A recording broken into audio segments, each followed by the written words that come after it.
What is going on, guys? Welcome to the Duke Basketball Corner podcast. I am your host, Adam Comro. It's been a bit since the end of season, deep dives, recaps, state of Duke stuff, but it is draft time, so I am back, and I have Mike Gribanov joining me from the Stepien. And please listen to his podcast, check out his podcast, his work on the Stepien, and his Twitter account. I mentioned all that. I'm very appreciative of him joining me. And our plans were to do the Duke scouting reports, where it was fun to just have kind of, since I've watched him so much, him responding to my thoughts. And then it was more deferring. I still have plenty of thoughts on the other draft prospects, but I more deferred to what he has to say, because, hey, if you're going to call anyone an expert in this stuff, he is the guy. So I didn't time it out very well. We did get into some of the other non-Duke guys that I might release just separately, or in terms of what we had already done, I might add some new material along with it for the guys we didn't get to talk about much, but either way, that will be separate. This is just the Duke guys. This is just Zion, RJ, Cam, and a little bit on Marquise Bolden as well. So it was a lot of fun. Hopefully everyone enjoys. I'm a bit of a draft nerd myself. I've been doing it for years. Last year I did my marathon. I have Mike Gribanov from the Stepien. He does a fantastic job with all the prospects, both the domestic, the international. Everyone does big boards, does everything, goes really...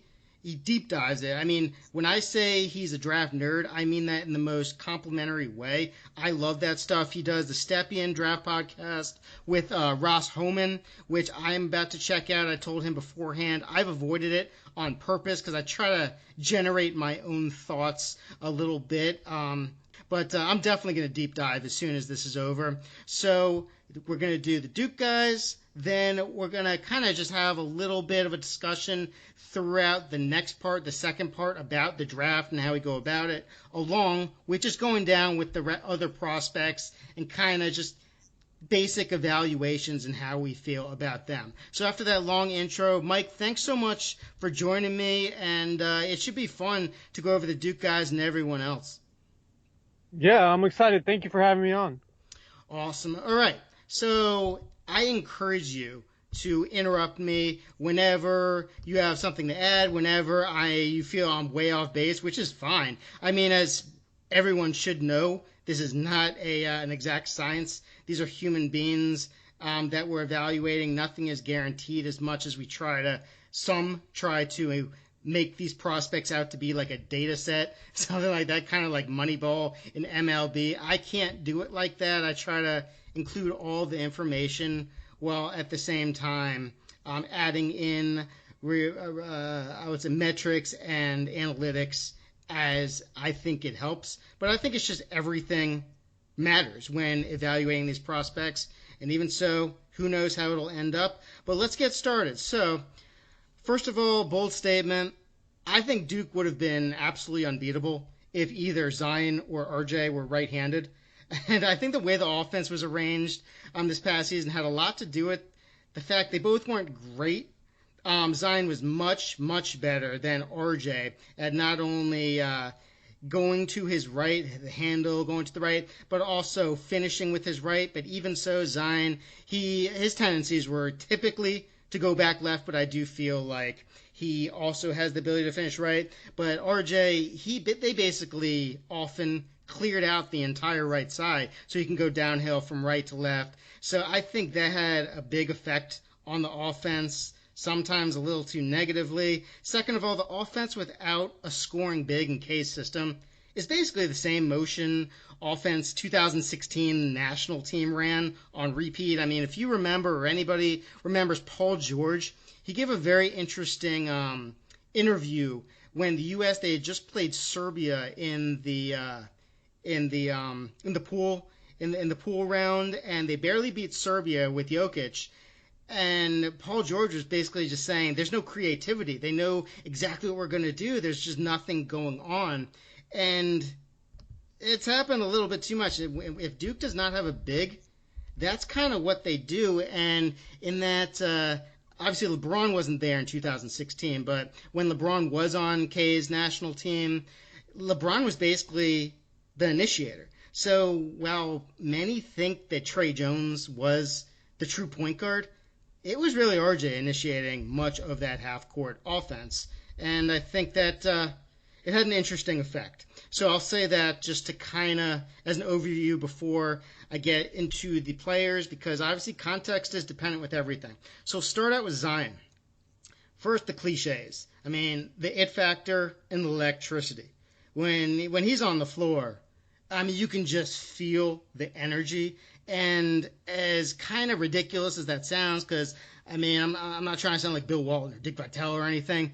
It's just everything kind of picks up. And it's just rare you see guys like that besides the skill set, they just have the ability. When they're on the floor, everyone has to account for it.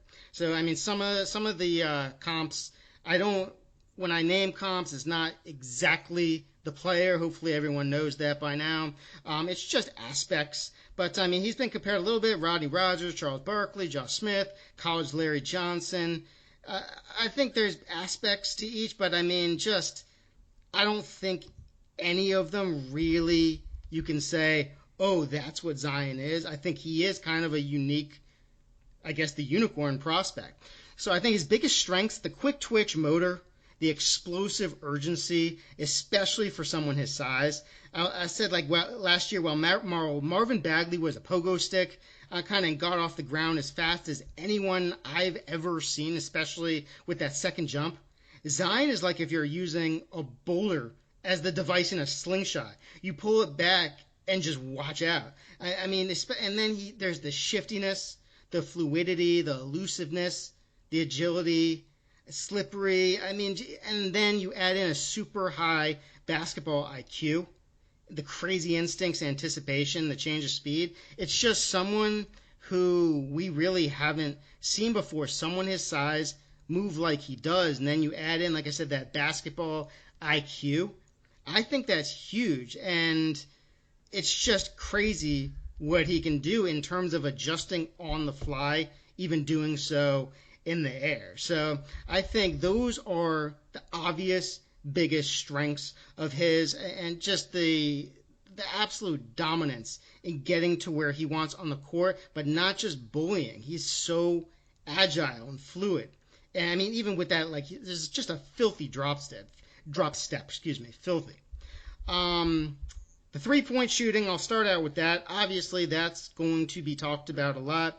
He made his first of the season against Kentucky. Then was 2 of 17 in the non-conference. I guess not counting St. John's. The non-conference 2018. Then in the entire 2019 season, though, he actually shot 39.6.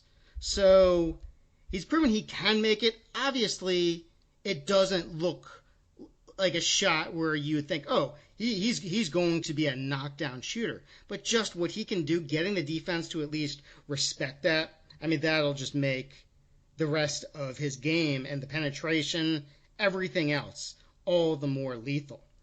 I'll say the offensive rebounds. That's a big thing, big strength of his. He really attacks the ball at its peak, but it's also that Rodman-esque feel, Dennis Rodman-esque feel for where the rebound would go. So it's not just him being more physical than anyone else. I mean, the box outs, I'll say, again, in a little bit, I mean, that's something he actually, I don't want to say struggled, but he needs to get better at, because I don't think he actually was great at boxing out. He has that anticipation of where the rebound would go, and then he just attacks at its peak. And the effort, urgency. So I think if he can really get more consistent at boxing out, I mean, it's crazy how good a rebounder he can be. He led the country in putback field goals after offensive rebounds with 59, despite ranking 36th in possessions with 85. Obviously, that has a lot to do with missing 6 games or whatever that number was. Among those with 58 possessions, offensive rebounds, he had the second highest field goal percentage and points per possession, both behind only Brandon Clark. And he was the only player among 91. He had a 0% turnover rate, which from watching and what the stats tell me, he doesn't have that kind of annoying tendency some have to bring the ball down after offensive rebounds like many others. It's just gets it, goes straight up, and many times just dunking it right out of the air. And, I mean, only two teams had more than 119 putbacks on the season, with LSU ranking number 2 at 130, and Duke was number 1 at 141. And Zion, he had just a little bit to do with that. So, as I previously said, he needs to get better and more consistent at boxing out. He relies a lot on athleticism and anticipation to get rebounds no matter what in high school and college. But he did find himself a little bit in trouble against better opponents, especially on defense when he didn't box out. So just in terms of Zion's kind of the overall, before I go into more specifics, the overall characteristics and his rebounding, which I'm in love with. How do you feel about what I said there? Well, first of all, I think that's a great point about RJ and Zion both being lefty in that Duke offense. I haven't heard anybody say that before, but I've kind of I've thought about that watching the games, but I never fully formed the thought together the way you did. And I think that's a great point that, both of them being lefty, and especially the way RJ was used, and, obviously his tendency and he wants to go left, and Zion, being there and all that. Yeah, that's a great point. But, yeah, with Zion, I think maybe one thing that's worth adding is kind of one of his top characteristics is just his feet at his size are just absolutely incredible, considering the weight and everything. Often these bigger body guys Taylor Horton Tucker, for example, or somebody like that, or even a Keldon Johnson to some extent. And, they're smaller than Zion weight-wise and just their frame and how big they are. And it's just hard for guys like that to play on their toes. They play kind of flat-footed because it's just their top of their body is so heavy. It's so that kind of slows them down a lot on churns and getting low to the ground and really getting around guys and stuff like that. And Zion, it's incredible to see somebody 280 pounds be able to consistently play on his toes and be so kind of nimble, and his ability to get low with the dribble, execute some of these crossovers that he has and stuff like that. So I think that's really a big part of his game that doesn't get as much talked about, and it's kind of a big reason he's so successful past the vertical explosion and the strength and all that. I thought you had some great points. I agree with pretty much everything you said. What did I want to say about the offensive rebounds? Oh, yeah. I totally agree with the boxing out stuff, but I think the offensive rebounds and the rebounds overall is where Zion had some of his most dominant moments really in the season. When you saw, I remember there was one against Indiana where I believe it was maybe Justin Smith had complete inside position on Zion, and Zion just went right over the top of him. And Justin Smith is a pretty explosive athlete himself. Mm-hmm. And Zion just grabbed that rebound and went right back up and dunked it on Smith like nothing. And I remember just watching that and cracking up because it was it's just what can you do? So but I agree with pretty much all the points you had so far. Also about the shooting, I think that's the one thing. I don't know how much I believe in that, the breakdown with that he shot 2 out of 17, but then he shot better, I know, in 2019. But I mean, I don't think those sample, just the numbers as far as the sample size in those kind of stretches is very telling. I think it's better to just look at the entire season, and even more so, I think if you're looking at least in his future translation as a shooter, look at his free throw percentage as well and stuff like that. And obviously, you mentioned the mechanics are not textbook by any stretch. So I'm still a little bit skeptical about the 3-point shooting, but I think if he is open, he could hit him. He has decent touch. I think it's the mechanics really that need work. Foot alignment. His shot is kind of flat at times. Obviously, the release kind of on the side of his head and stuff like that. But yeah, I think that's kind of the main stuff I would bring up along with what you said. Yeah, and to get a little more specific into that, the catch and shoot, he shot actually about 13% better guarded than unguarded, and I wonder if that's because his load time allows defenders more time to close out. It almost looks like kind of later sort of career Sam Perkins, that type of perimeter shot where it's almost like a fling type of thing, where it's not really much legs. It's all arm. It's flat-footed. Maybe a little more Zach Randolph at times than Sam Perkins. But as you just said, that can use work. On one hand, he's really an analytics guy's dream, with shots only at the rim or 3-point range. I guess if that's the what the analytics guys want, but it would help him immensely to become more versatile in his range. He rarely attempted jumpers off the dribble, rarely attempted mid-range, which pretty much coincide. I'll admit, I didn't watch too much of Zion in high school, but I'm guessing guys just played way off him to avoid becoming one of his infinite highlights. So he's just now starting to develop a jumper off the dribble. So he kind of gets caught with a sort of awkward set shot.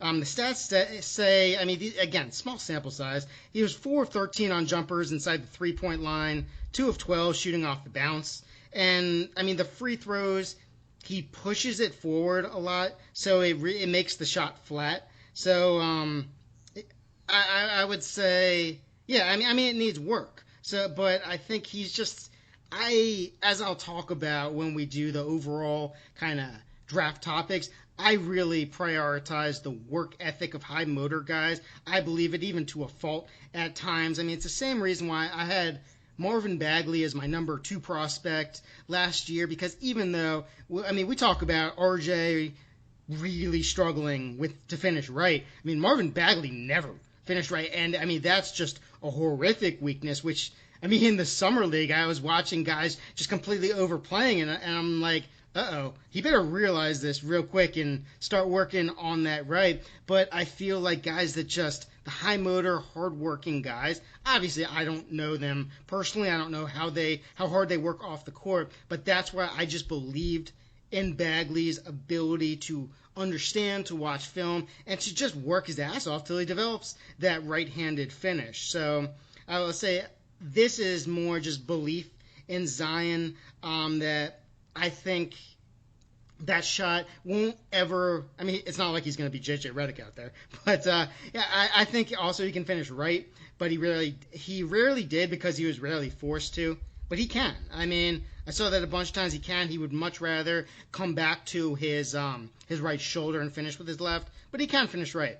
He has great vision, great unselfishness, could hit Duke teammates on cuts in the few times there was off-ball movement, in the very little movement in Duke's offense. He didn't really get much of a chance to be a playmaker, though early on I didn't think he was necessarily ready to be one. One of his best attributes, especially early on, was picking his spots, and the rapid improvement in his playmaking for others and for himself was something I honestly just didn't expect. Was shocking. That was a great surprise. I mean, his teammates shot 6 of 11 on spot-ups from his ISO passes, but just 4 of 24 on spot-ups from the post, including 1 of 10 on the right block. But again, I don't know. I mean, again, small sample size, and I don't know if that's necessarily him. I mean, I actually posted a video on Twitter where one of Cam's, I would say the moneymaker play that he might have is versus Gonzaga.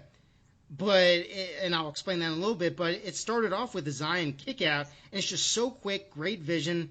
I think Zion's passing is going to be a really solid attribute he's going to have in the league.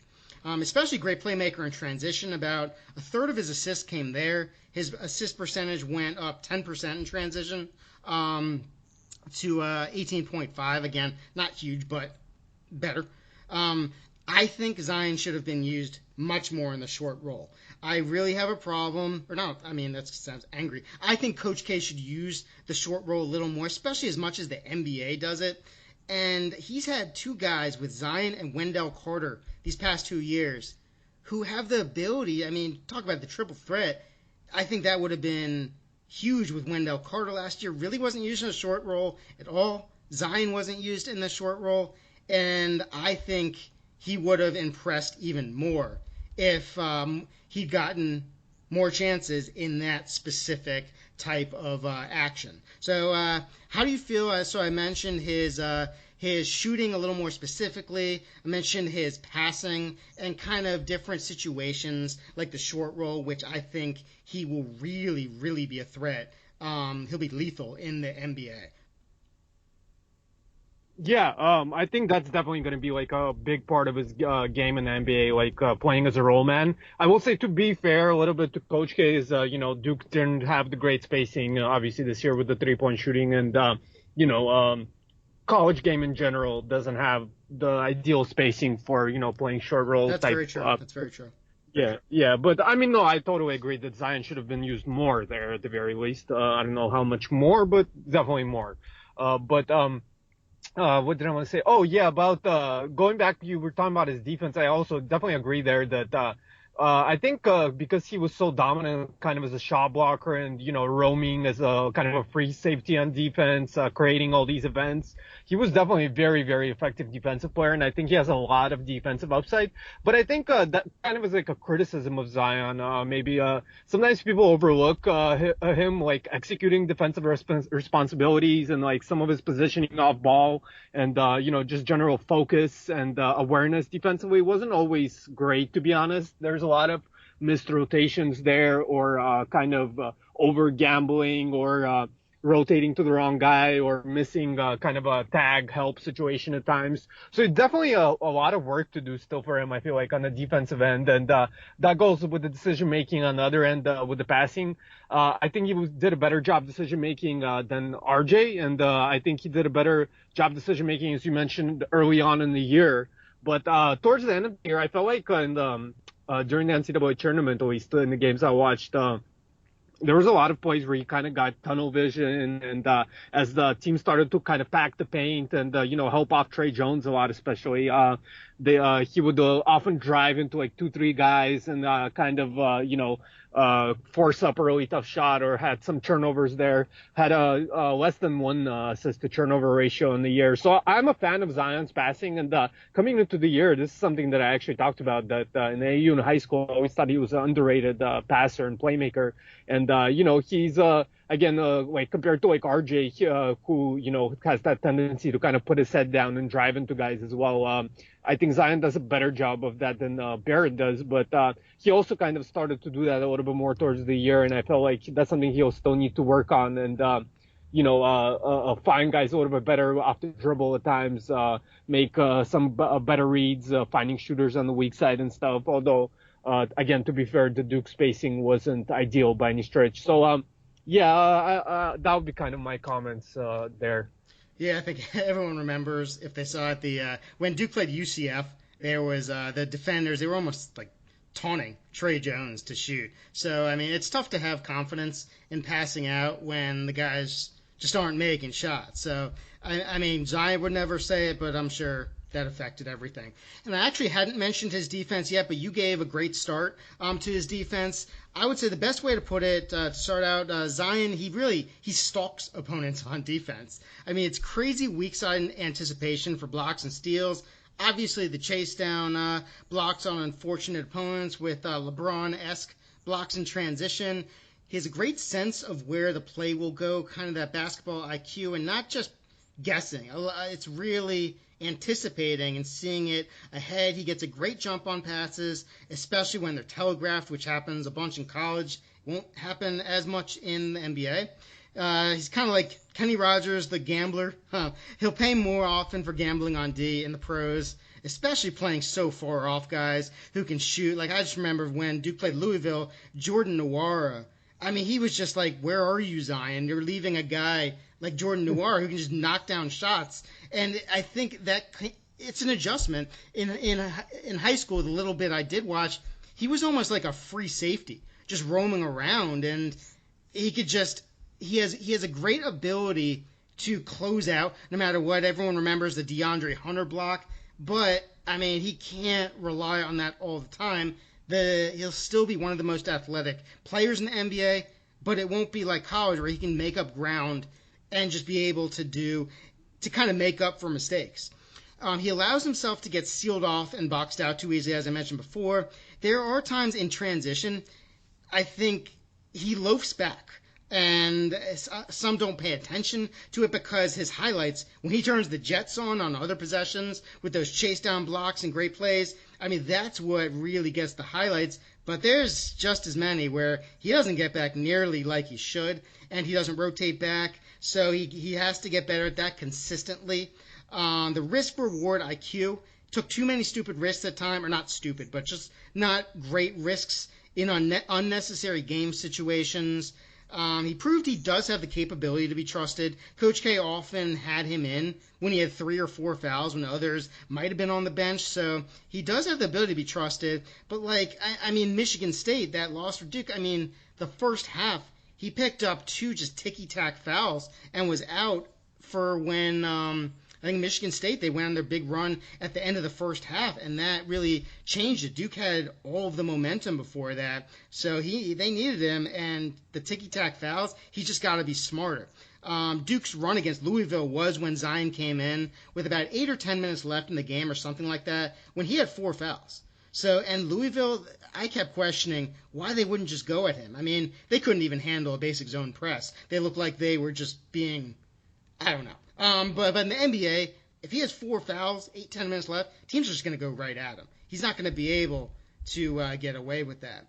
I would say, well, the argument of why not just keep doing what works in terms of Zion's constant attacking of the rim, I would say the constant pounding on your body, it's going to take a toll on anyone. So becoming more of a threat, it'll add years to his career and be easier on his body, and it's going to make his playmaking and penetration even more lethal. So those are my my thoughts on Zion. You got anything left for in terms of maybe some more about his impact, or what I just said about possibility of I did mention more about the defense, more in depth, and in terms of the gambling, in terms of him in transition. Anything else?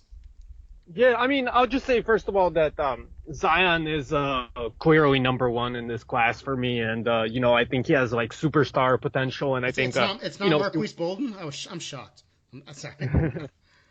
Yeah, but I think he could even be end up being a top 3, top 5 player realistically. I'm not saying he will for sure, but there's that upside with him. And I'm a big fan of Zion. I have been a big fan of Zion since his days in AAU high school. I had him number 1 coming into the year. Obviously a lot of people had RJ and others number 1. So I'm a big Zion fan. But I will say that just to go back to some criticisms, and I will say also about the defense that he gambles a lot, but I think it's good. I'd rather have a guy that gambles on defense and tries to create events and tries to break up plays and kind of really bothers the opposing scheme and really makes his presence felt, even if that leads to some mistakes. Nobody's a perfect gambler out there, so I'd rather have that activity than not have it.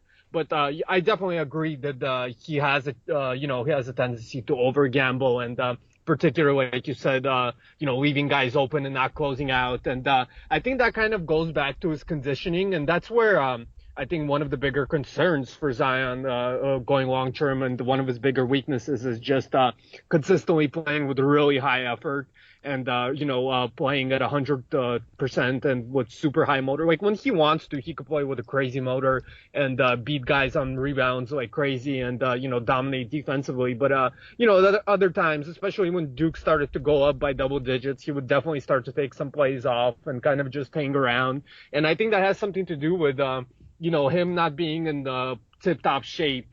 And that could not only, in the NBA come back to bite you because, if you're not playing at 100% consistently in the NBA, it's going to be, a lot harder to be, reach his upside, obviously. But also, I think that conditioning could possibly come back as a, injury concern as well. Unfortunately, I hope not. I hope I'm wrong and that doesn't happen. But, that's something that's, with somebody who's 280 pounds and, like you said, so aggressive attacking the rim and jumps so high and puts so much strain on his body is definitely going to be a concern to some extent with him as well. I've talked to some guys who do kind of strength and conditioning, like training medical stuff, and they said that what they like about Zion is he does a pretty good job landing. And that he doesn't, guys that often end up, hurting themselves, usually do it in a poor landing situation, and Zion does a good job of avoiding that. So that's a good sign. But still, there's some concern there. And like you said, if he wants to have a prolonged career, there's maybe some concern that he's a guy that peaks earlier in his career, in his early 20s, when he's really in his athletic prime. And if he doesn't really develop that skill game as his athleticism starts to dwindle somewhat in his later 20s and obviously in his 30s, he won't be in his prime for as long as a time as you'd like from, somebody who, you could potentially be building your team around and maybe, even be contending for a championship or something like that. So that skill game as his athleticism does start to kind of not be at its maximum peak, he's going to have to rely on the skill more and he's going to have to develop that. So, yeah, that's going to be something that's going to be a big part of him, reaching. Is he going to be all-time great player, or is he just going to be, this athletic wonder for a few years and then just kind of dwindle somewhat? Yeah, because I remember a guy like Josh Smith. He was a kind of a freak athlete, and I mean, it's crazy to think he was 225. I remember him being so big and athletic, and Zion's like 40 pounds more than that. So, I mean, Josh Smith, I always wondered, like, when I was watching before I really started getting deeper into the game, I was like, why does he shoot like he's not a good three-point shooter, and he just he settles for so many threes when he's so athletic? He get in there, and it made me wonder if he's just I mean, I guess in a way it's smart. You're just trying to maintain your career, trying to last. And so I'm wondering, do you think Zion, what is he, 280 now? Does he need to, do you think, not need to, do you think it would be helpful or smart if he did kind of knock off a couple pounds? I'm not saying at all he's overweight, but just to knock off a few, it would help.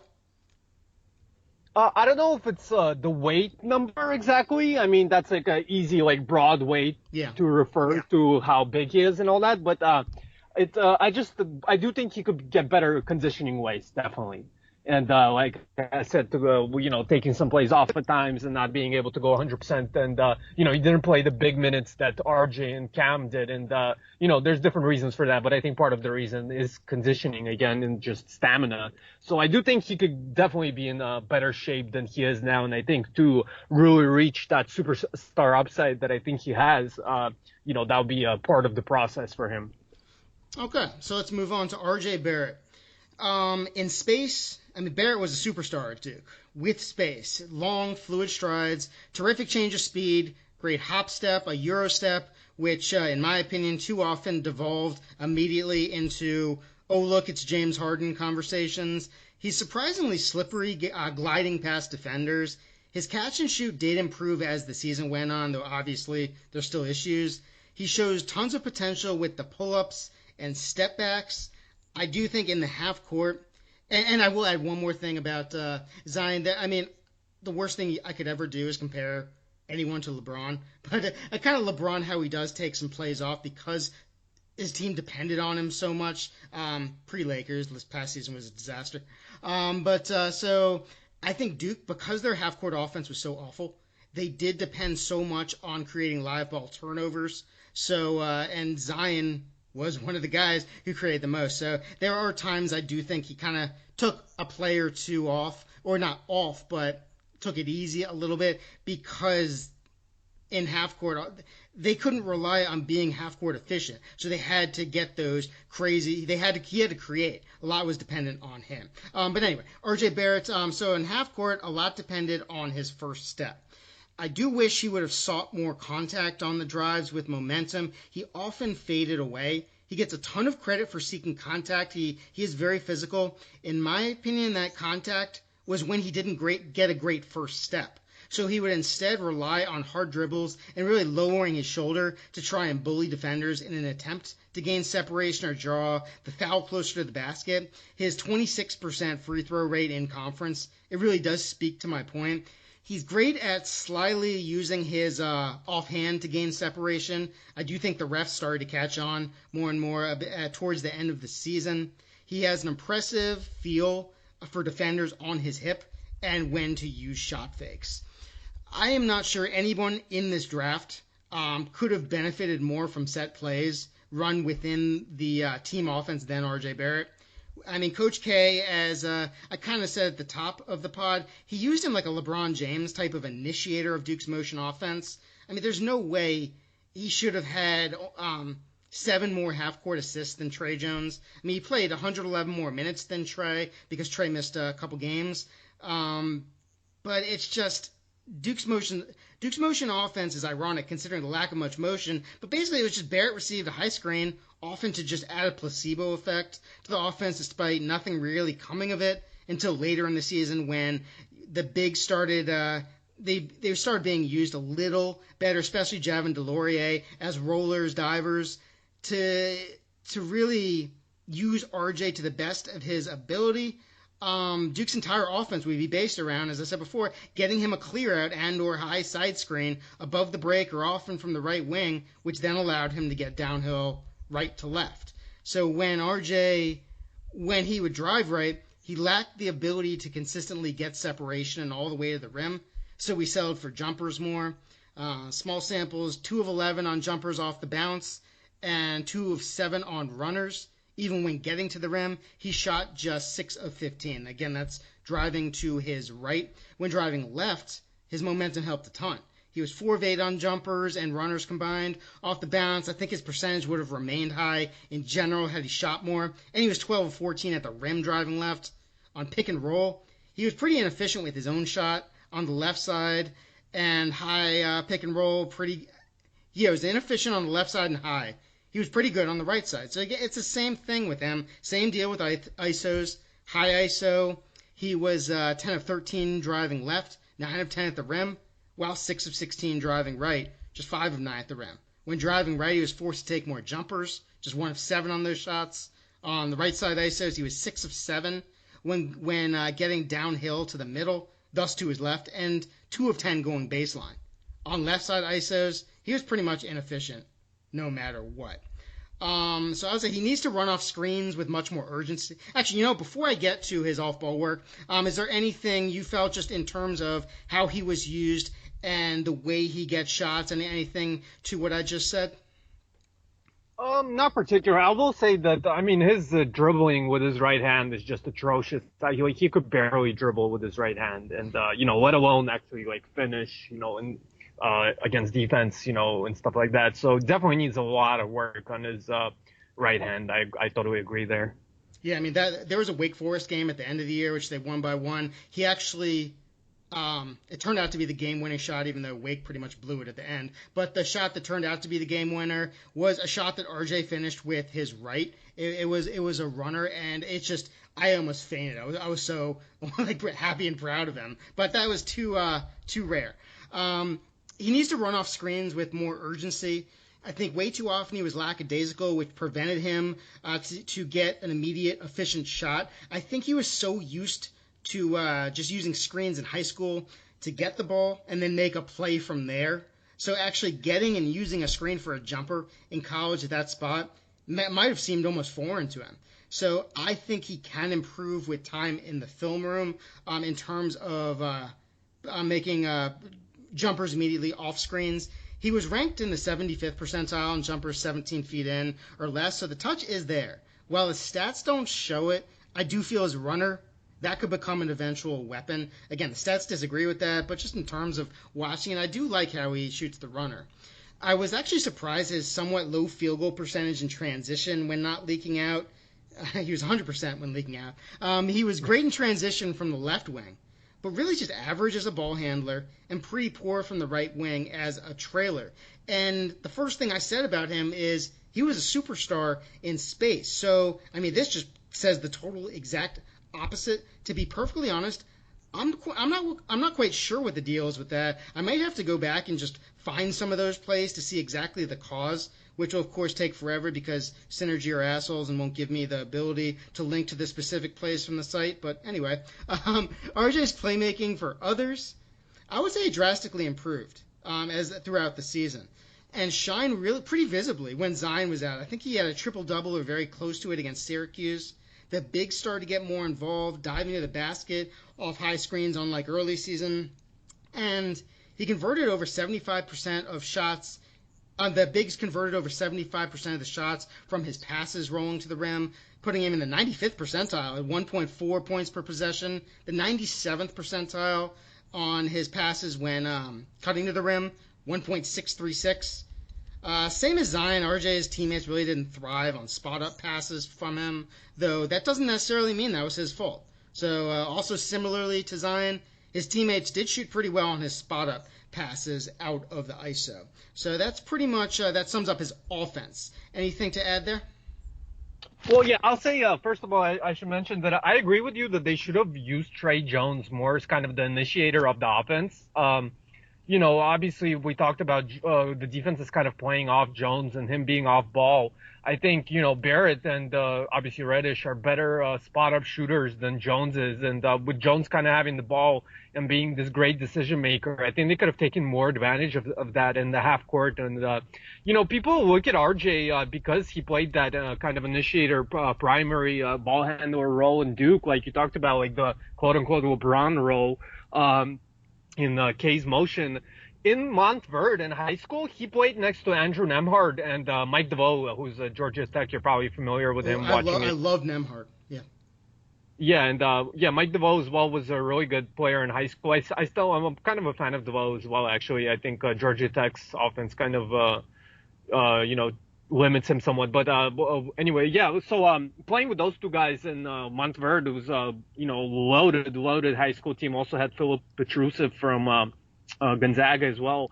RJ, he was their top scorer, but he played kind of a more off-ball role. He did a lot of cutting. He got a lot of plays where Nemhard or DeVoe would take, a couple dribbles to create a disadvantage against for the defense, and then they kick out to RJ, and he could read a closeout and attack in that way, or kind of have some momentum behind them already as he's catching it, and go get downhill, get ahead of steam, attacking the rim and stuff like that.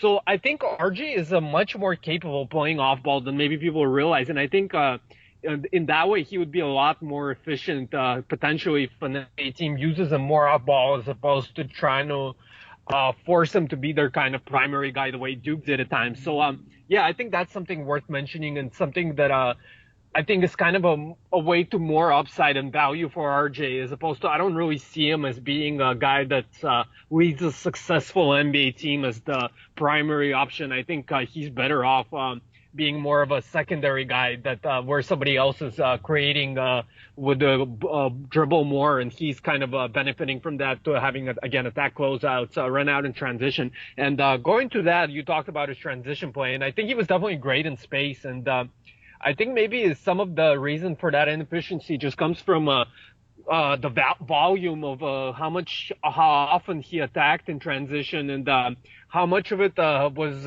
maybe him a little bit forcing the transition play and forcing the issue in transition.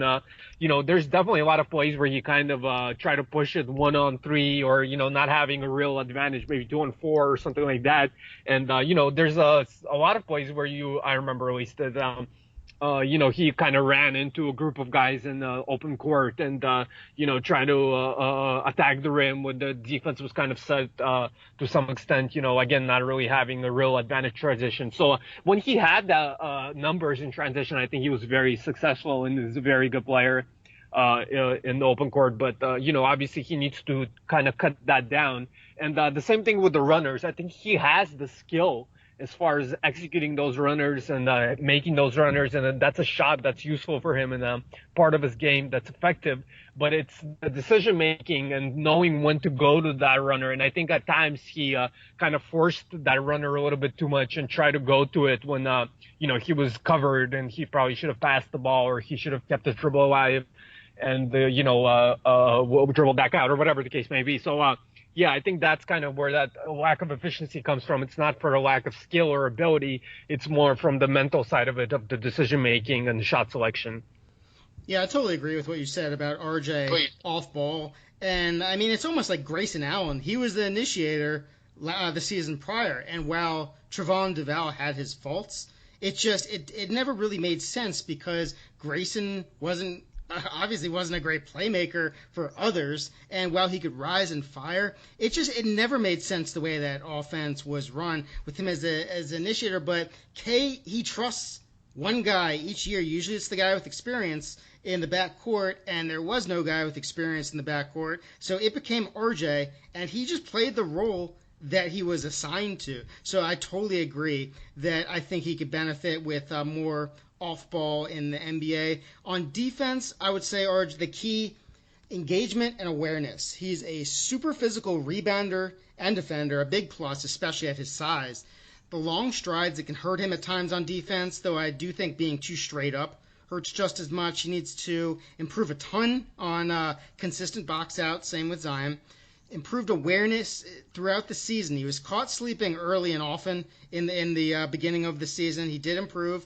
The rotations back in transition as well as in half court. That was also an early struggle, as to be expected with freshmen, much less freshmen who are likely allowed to take plays off on that end in high school at times. He admitted preseason he didn't know really how to communicate within the team defense concept coming to Duke. He did get better in that aspect, and it's not easy. And overall, just playing within that team defensive concept, he wasn't great. I do think he improved.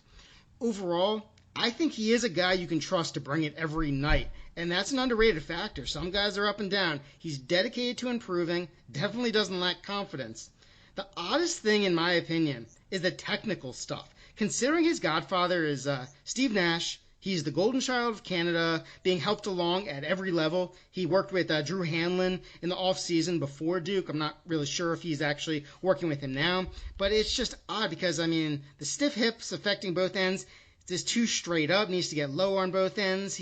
Even on the passes with the catch and shoot, he gathers the pass all the way into his body too often, and it just completely takes away the rhythm. He's not ready to receive the pass. Little things like that, that's just... Somebody's got to be telling them that. Maybe they are. I'm not saying they're not. The offhand on top of the ball when shooting, it's just covering the top. I don't know. I think as long as every release is the same, I think sometimes we harp a little too much on the release and the motion. I think as long as it's consistent and doesn't change, I think that's fine. My issue with his shot is the balance. And that has nothing to do with the release. He often lands with one foot in front of the other in a totally different spot. Obviously, sometimes it's impossible not to. But when he goes straight up and down, his mechanics improve so much, and so do the results. So I think overall, can he go right? Can he finish right when teams overplay him? And teams will overplay him. Will his explosiveness improve? Can his explosiveness improve? What happens when he doesn't get that first step on the defenders, because he was very first step reliant. I think he has to improve he telegraphs the passes a little too much. I think his decision making got quicker as the season went on, but still it took him a while to recognize too often when guys were cutting. I guess that's probably because that happens so rarely to Duke with movement off ball. He was barely used in the post. So I think, actually, I want to hear from you after I'm done. I just have a couple more. If you feel that could be a potential strength in the pros, because he really wasn't used at all in the post. He played the exact role assigned to him by Coach K to the best of his abilities, despite how others viewed it as hero ball and tunnel vision. I'm not saying those people were always wrong, just that there was more context than him simply predetermining everything. So I think he needs to get better at being balanced on the jumper. He'll jump, and the balance. That's a huge thing with me.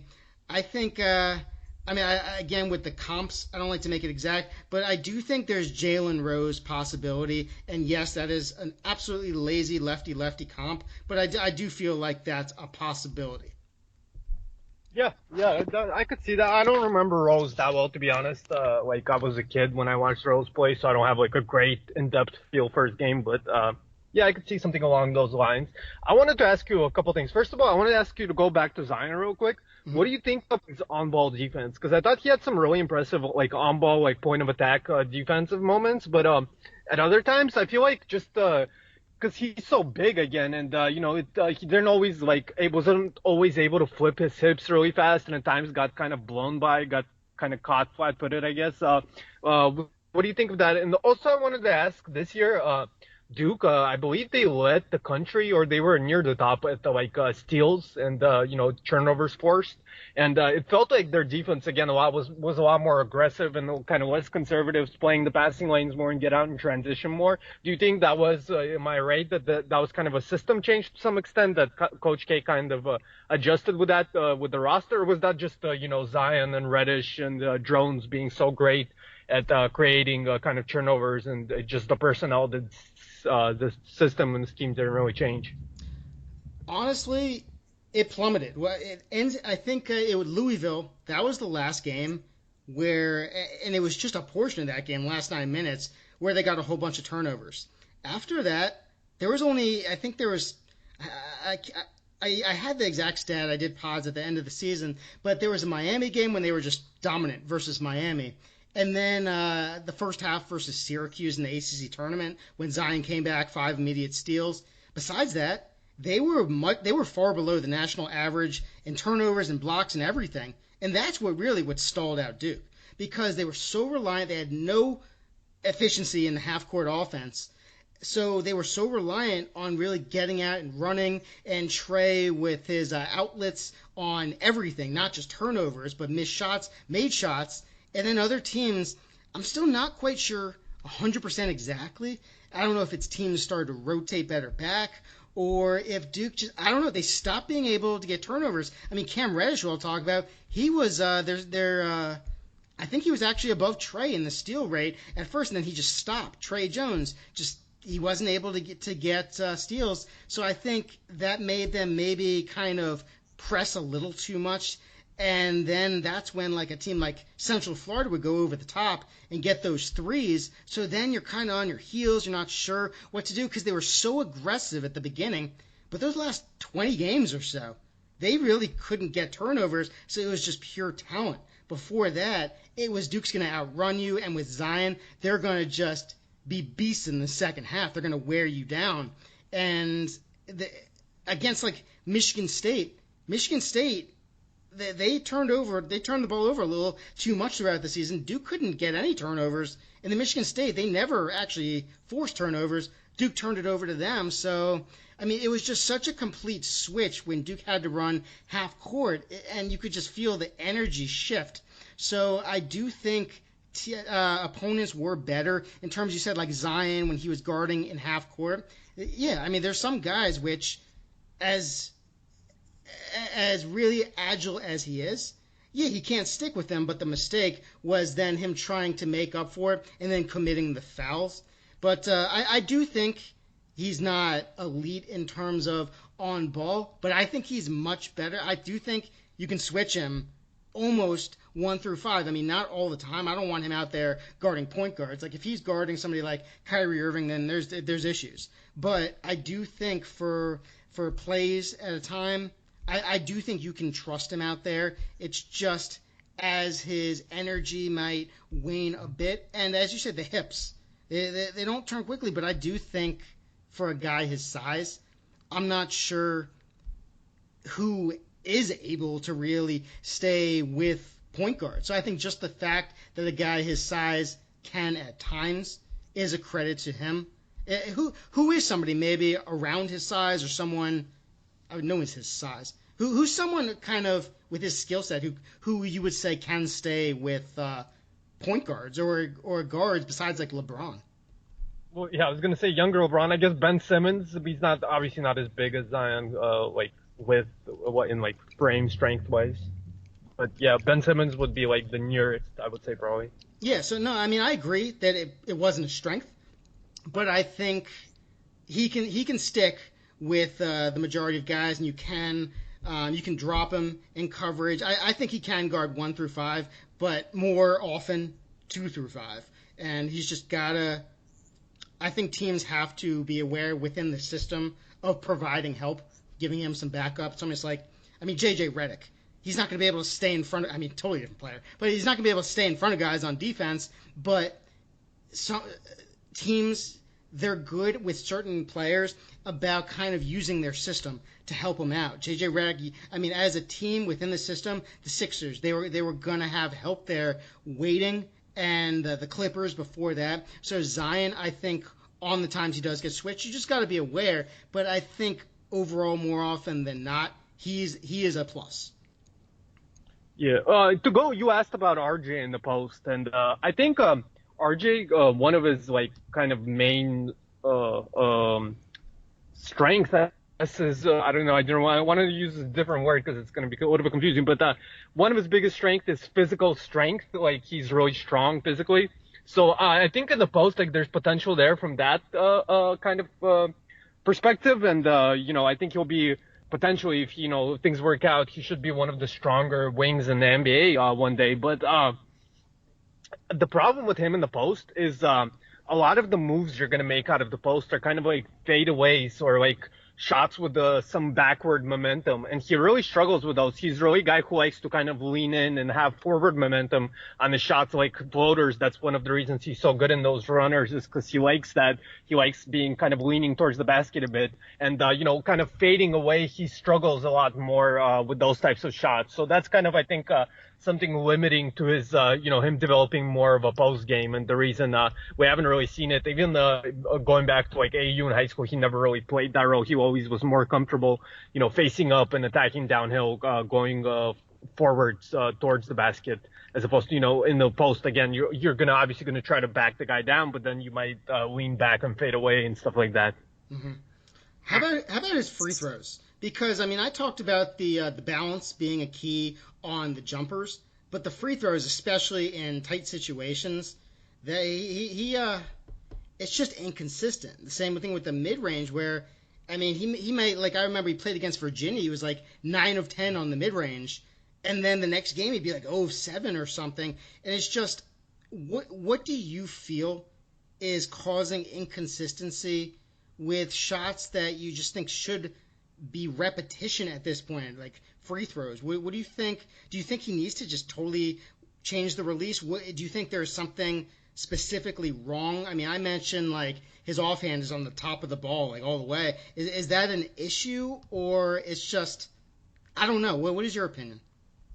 Well, I'm far from a shot doctor. I'm, definitely trying to learn as much as I can about shooting mechanics. I do think there's some tweaks that RJ could kind of implement and improve his shooting, and I would agree with like him having the hands on top of the ball at times and all that. But I'll also say I think honestly a lot of it is just luck of the draw, like just kind of again small sample, and you're going to make them and miss them. It's a make or miss game. So, I don't know. Maybe perhaps there's something I'm missing mechanically in those games where, one game he was able to, do this and the other game he wasn't or whatever. But I think a lot of it is just comes down to, consistent, like you said, consistency or repetition, just improving. And there's some tweaks that he could probably implement into his mechanics to improve them.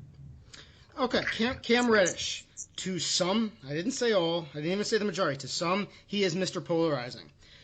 He's gotten compared to everyone from Paul George to Jeff Green, guys he played with and against in high school, talk about him like he was the second coming. And I'm not really sure, to be honest, there's been any one and done who's had a more inefficient season than Cam, who is still a guaranteed lotto pick and thought of as having a possible elite ceiling by some. Ironically, the closest might be Nasir Little, though I doubt many feel his ceiling is as high as the elite Cam believers.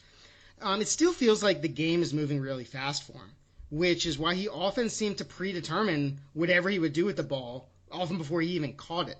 I would say some draft evaluators are big into body language, facial expressions. I'm not. Or at least want to find out more if there's something to it which really sticks out. Even before Cam arrived at Duke, I saw articles quoting him really being self-aware, maybe too self-aware, realizing some nitpick those two aspects about him, the facial expression and body language. He says he's learned to just brush it off. I didn't think that was really an issue. I am not a psychologist or psychiatrist. I will say that's my one non-basketball take in this, even though it does apply because it annoys me. I'm perfectly comfortable saying Cam Reddish looks like a model and strides around the court in a way some might think is arrogant. I've seen him jaw with opponents plenty. It rubs many Duke and non-Duke fans the wrong way for the same reason but opposite perspectives, that quote-unquote Duke players should always be perfect gentlemen, and any hint of like real humanity besides holding hands and singing Kumbaya is worth bitching and hot taking about because they're not a true Dookie or don't deserve to wear the Duke jersey or whatever other nonsense. So I don't know, maybe Cam reminds them of the popular jock in high school. They're envious and nitpick everything he does. All of that is complete nonsense, but I have seen it said and written, not just in hot takes. That's the crazy thing. But that's basically, there's one guy who, at Duke, when he made shots, the entire team was lifted up. and you could see and feel it, especially at Cameron Indoor. And it was obvious how much his teammates wanted him to succeed. As far as facial expression, body language, I know Coach K, he does, in fact, take that seriously. Maybe it's from his Army background, maybe not. I read about Kyle Singler explaining Coach K, getting on him for showing negative body language at Duke. Overall, this may be just what I've heard at various times. It's just basic non-basketball Cam thoughts, but considering what I saw at Duke, at this point I'm comfortable sticking to basketball. So that's just real quick. All right, incredibly smooth, fluid mover, shot maker. There's no wasted motion with Cam on catch and shoots, pull-ups, face-up rise and fires, or step-back jumpers. It's like, this will age me, but anybody who watched baseball in the late 80s, 90s, it's like Will Clark's swing back in the day. Just so smooth, perfection, where you just wonder like how he isn't hitting a home run every time. Ken Griffey Jr. The effortless fluidity, I think that's part of what made the misses at the beginning of the season and even the middle so easy to almost dismiss. Kind of like when Luke Kennard, when he was at Duke, he had a bunch of shooting struggles at the beginning of his freshman season, and you're just like, if a shooter keeps shooting, good things will happen, or so they say. For Cam, not so much. I think the way he glides off screens, that's one of the many things which could frustrate teams considering him, though, because that's impossible to do in the NBA, where you need to be more urgent in every curl and coming off every pin down. J.J. Redick, he's a legendary shooter, but it's his off-ball movement and balance and overall attention to detail that has not just kept him in the league, but helped him thrive. Cam's possible big margin for error in high school, it may have hindered him at Duke. He has to gain that same attention to detail because the mass majority of guys in the NBA are close to, just as, or even more athletic than Cam. So I'd say the super low release point on his jumper, I would say, as far as I remember, it was rarely, if ever, blocked outside of the lane. Inside is another story. So I don't really think it was an issue in college in terms of that low release point because it remained consistent. He could get it off. It's quick release. Let's see, 30 games post-Hartford.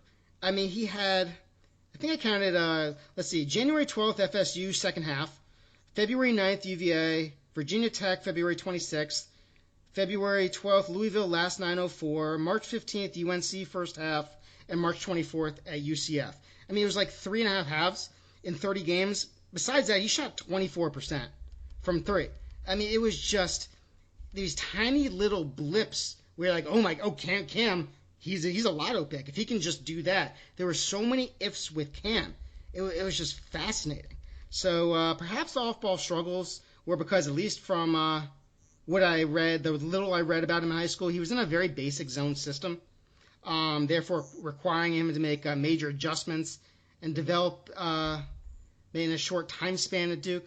From understanding, actually, you know what? That's defense. So let me quickly. Do you have anything to add? I've been talking for a while to what I have initially said. I mean, it's just with Cam, it looks so good, and it just doesn't really add up in terms of the results.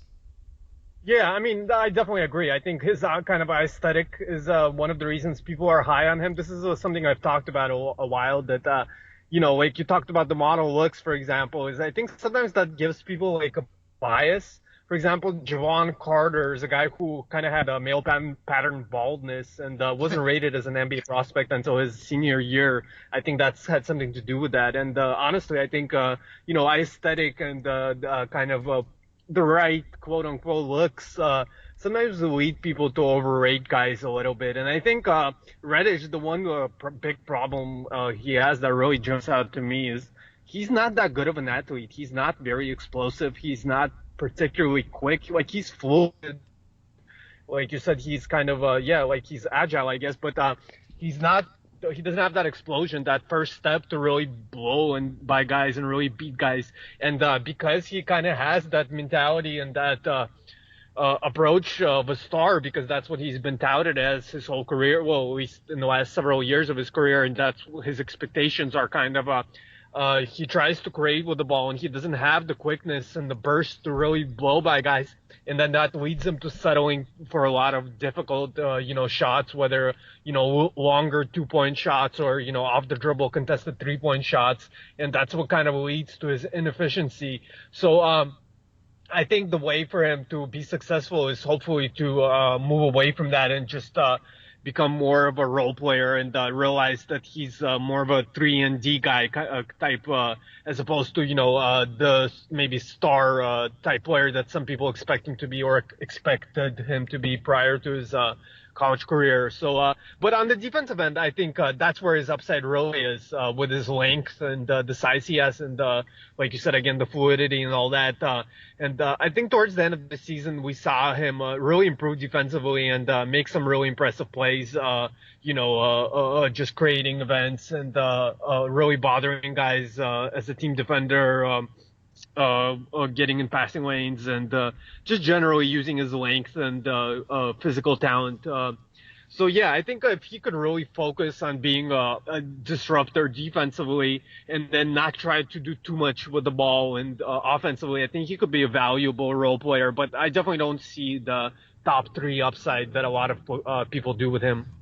Yeah, I mean, that dependability and trust is so huge. It's better to be consistent, not necessarily better, it's just for his role than just kind of flashes of brilliance, but most of the time frustration.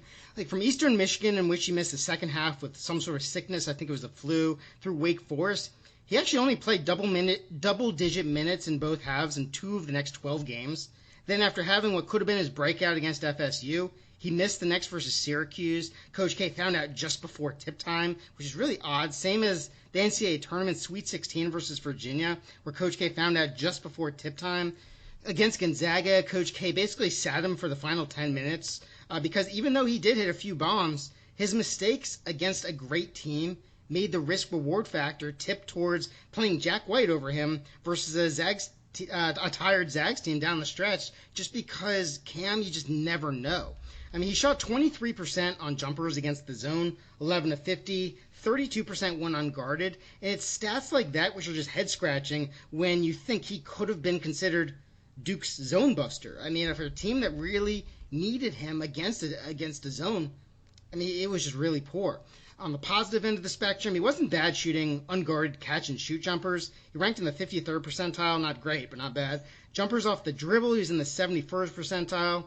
Still, those stats can't mute the fact that it was often, as I said, in short bunches, followed by long stretches of misses, which didn't change as much as just increase the sample when Zion was out. So I'm not sure if I fully buy into him being, as some say, held back by his role, though I heard he was used more as an initiator in high school. I think I remember he played with like Lewis King. The ball was obviously in his hands a lot more. He was more of a playmaker, but I don't totally buy the role thing. He didn't seem to adapt to the way defenders played him. He didn't adapt to the way refs were calling the game. And too often he would just basically put his head down and barrel into defenders who were just simply standing there waiting for him. And it's just, I didn't understand. There was no learning process. And he would often exacerbate the issue of being a runaway freight train. He wouldn't get lift from his jump because it'd often be off like 2 feet or just crazy unbalanced because of him mistiming the footwork or just kind of having a YOLO, yeah, I did say YOLO, mentality. I mean, similar to RJ, I think he seemed to benefit from derived offense, being especially successful in the pick and roll, despite, as always, the high turnover rate. As I previously said, though, he seemed to predetermine too often, even in structured offense. I mean, when passing out of the pick and roll, the defender was often already waiting on him, so his choice to kick out was almost like a last-ditch freak-out. His teammates shot 4 of 12 on his passes, not bad, but his turnover rate was 58%. That's obscene. So perhaps, I don't know. I mean, I think on-ball defense, I think when avoiding the low IQ fouls, which is foul rate, that was another huge issue. I think he was mostly good at taking too many risks. Off-ball is another story. So I think his highlights may appear otherwise. He made some great, crazy highlight steals in the passing lane and denied 7'1" wingspan, really good. Perhaps the off-ball struggles were because from the little I read about him in high school, he was in a very basic zone system, so therefore requiring him to make major adjustments in development in a short time span at Duke. From understanding PNR switches, like that first FSU matchup, he was just a complete train wreck, to communicating, to rotating. He got much, much better as the season progressed. And it is his defense, as you mentioned.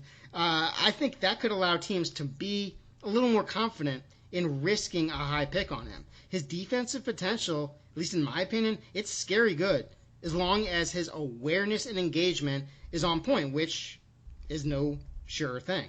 So I would say that just to kind of sum up Cam, his low 2-point percentage, I don't know if he should be given a pass, or I do know he shouldn't, but the defense did sink in because of the other 4 defenders sinking in, and based on the lack of respect for Duke's other shooters, especially once Jack White started slumping, but the 51% shooting at the rim is just horrific. I think every other lotto prospect is around 60 to 65%, except his buddy on Tobacco Road, Nazir Little. He's great at exploding with his final step off the dribble for the step back J. That's really promising. Sketchy court awareness, tunnel vision, as you mentioned. It's kind of all or nothing. I would joke during the season he needs to diversify his plan of attack like Wu-Tang Financial. He gambles on D, hands down, slow closeouts, doesn't get back in transition, ball watches rather than boxes out. So, I mean, this is all stuff. He just needs to almost become a film junkie. I mean, the foul rate, the turnovers, the game speed, the decision making, everything else. I mean, he's talented, but you need to be more than talented to become more than a rotation or microwave type of guy off the bench. So, I mean, the question is Cam Reddish more Paul George, or is he more, one guy who's not quite as strong as Cam, but Terrence Ross. Terrence Ross is somebody who you just never know we're going to get from him. I think he had like 51 in one game in the NBA, and the next game followed up with like 5. And, I mean, my ultimate miss, not just a miss, but an absolute cannonball with not the same skill set, but years ago, I was convinced. Do you remember Shannon Brown? Yeah. I was convinced he needed to get away from being Kobe's backup in order to be a star, and he was destined to be a star. So that's woof, man. That is just there are no. I'm not sure if you can miss more than that. But so I would say overall, that's my overall thoughts on Cam. I mean, there's a lot that's representative of, I don't know about this, especially where people are thinking about picking him, but is in this draft, I don't know. There's not too many high ceiling guys. I mean, a lot more once you get past the first crop or first tier. It's more the versatile high IQ. So I don't know if somebody believes Cam could be upper echelon. Who knows? Do you think he can? Well, yeah, I mean, first of all, I was a fan of Shannon Brown, too. I was younger, though, but I like the Terrence Ross comparison, actually, to some extent. Like you said, Reddish is definitely, like, stronger and stuff like that.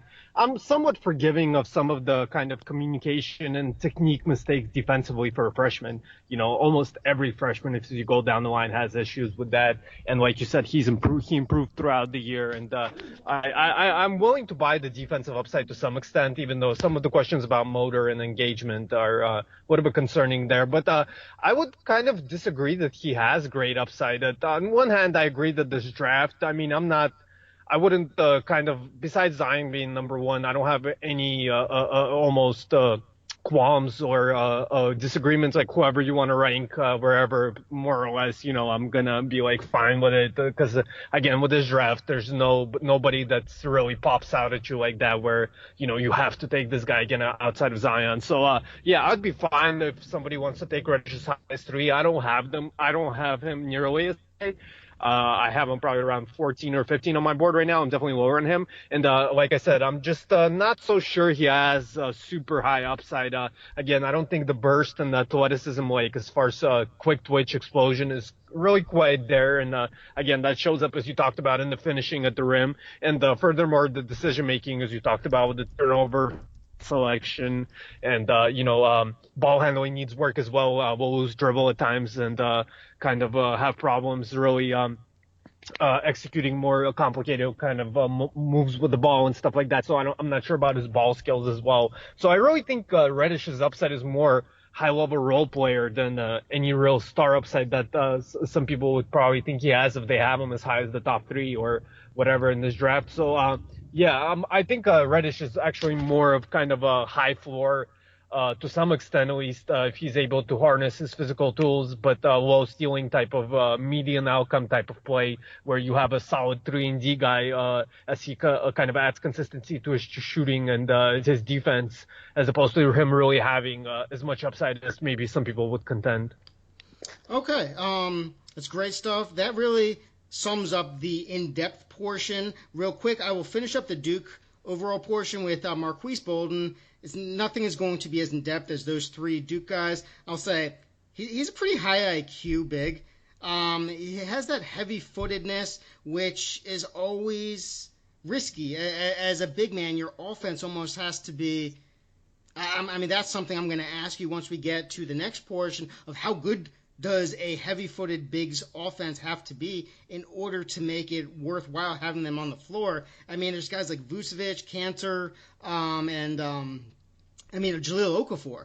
Okafor, his offense was pretty efficient, and he just couldn't stay on the floor early on in his career just because the defense was such a negative. So Bolden, he takes really long to gather, brings the ball low too often. I talked about how Zion, he keeps the ball up high.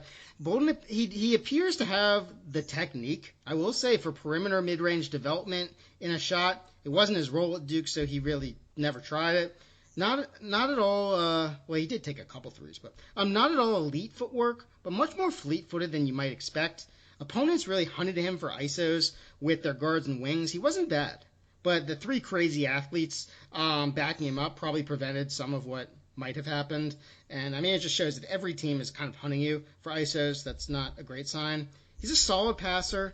And then the 2 questions is, can he develop something of a jumper, and can you trust him to drop in PNR coverage and switch? So I'll say those are the main things about Bolden. Do you think he has a chance to be drafted?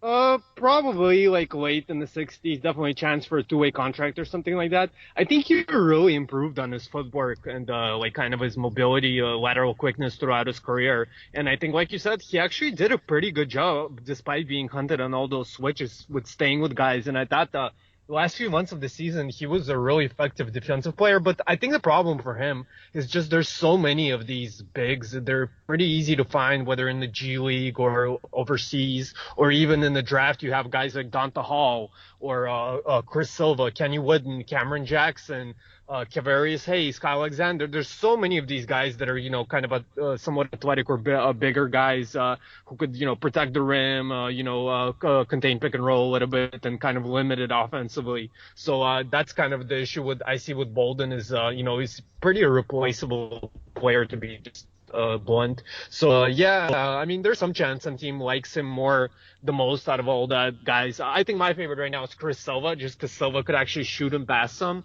along with having pretty good defensive quickness and ability to protect the rim and all that. But they're okay. That was weird. All right. If you wouldn't mind just kind of going back maybe 10 seconds to what you started saying. Oh, yeah, I was just saying there's a lot of those guys out there of that archetype, and it's fairly easy to find. So, that's kind of the issue for Bolden is he's, just to be blunt, he's pretty irreplaceable. It's maybe some team just happens to like him the most out of all those guys. He's not my personal favorite out of all those guys, but they're somewhat similar. And, there's some chance he gets an NBA contract, but, I'm not against it. I don't think it would be like a horrible decision to have him on the NBA team, but he wouldn't be my first choice. Okay, so now let's that was the Duke portion. Really appreciate your feedback on the Duke guys. I'm going to deep dive your pod. Again, I recommend others to do the same. It's the Stepien NBA Draft Podcast. I appreciate you giving thoughts on Duke and let me know I'm not crazy and some of the stuff I think. Everyone definitely follow Mike's work at your Twitter. What's your Twitter account? Obviously, thestepien.com. Yeah, Mike Grib 8 is the number 8. Mike Grib, Grib, and the number 8 is my Twitter account. Okay, and then definitely you'll be doing a lot of work on the step in and posting your big board and other big boards and everything. It's just a really fun time of year. So I will let you go pick up your daughter. You've given me a lot of time, and not just a lot of time, but really quality time. Mike, thanks so much. I really look forward to possibly doing this in the future and keeping in touch. I will be tuning in to your pod now to see how you feel about certain guys. And yeah, I appreciate the time. Yeah, thank you for having me on. We just actually talked about Nick Claxton yesterday on our pod. I think it came out today. And we're going to finish up the last few guys. We have the 3 Kentucky guys, Washington Hero and Kelton Johnson, and Carson Edwards and Jared Culver. We're going to do them on Monday or Tuesday. So that's going to drop. And once we release that, those are the last guys we're covering. We've covered, I think over 100 guys in these last few months on the pod. So, yeah, pretty much any prospect that's likely to be drafted, we've made a profile for them on our podcast. So check that out. And after we finish these last few profiles on Monday, Tuesday, that's when I'll have my final big board out. I'm going to try my best, and I think I will get it out before the actual draft. And yeah, looking forward to keeping in contact with you and being on the pod if you ever want to have me on again. Well, thanks so much, Mike. I definitely look forward to that. I definitely will. And again, appreciate your time. Enjoy your day.